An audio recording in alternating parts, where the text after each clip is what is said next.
நான் கேட்கிற ஒரு கேள்வி, வாக்களிப்பவர்கள்ல 40% வாக்களிக்கிறாங்களே திமுக கூட்டணிக்கு, அவங்க எல்லாம் யாரு? அதிமுக கூட்டணிக்கு வாக்களிக்கிறவங்க எல்லாம் யாரு? பாஜக கூட்டணிக்கு வாக்களிச்சவங்க எல்லாம் யாரு? அதுக்கு பதில் சொல்றேன்.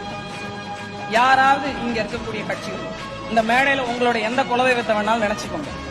நான் வாக்கிற்கு பணம் கொடுக்காது, மக்களின் வறுமையை பயன்படுத்திக் கொள்ளாது, இந்த நிலத்தின் வளத்தையும் நிலத்தையும் பாதுகாப்பேன் என்ற உத்தரவாதம் தந்து நான் வாக்கு கேட்கிறேன்னு சொல்லி வாக்கு பெற்றோம் என்று சொல்லுங்க. வாக்கை வாங்கினீர்கள், அதனால ஓட்டு போறாங்க. என் மக்களுடைய வறுமை. இன்னொரு கேள்வியும் கேட்டுட்டு நான் ஒரு பிரேக் போயிடுறேன்.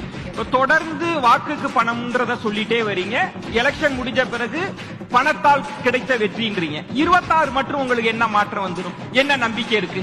எந்த நம்பிக்கையில் நாங்க முதலில் கால் வைத்து 2016 1.1 விழுக்காடு வந்து அதே 2024 8.5% வந்து அங்கீகரிக்கப்பட்ட கட்சியாக பணம் கொடுக்காமல் மாறினோமோ அதே நம்பிக்கையில் தான்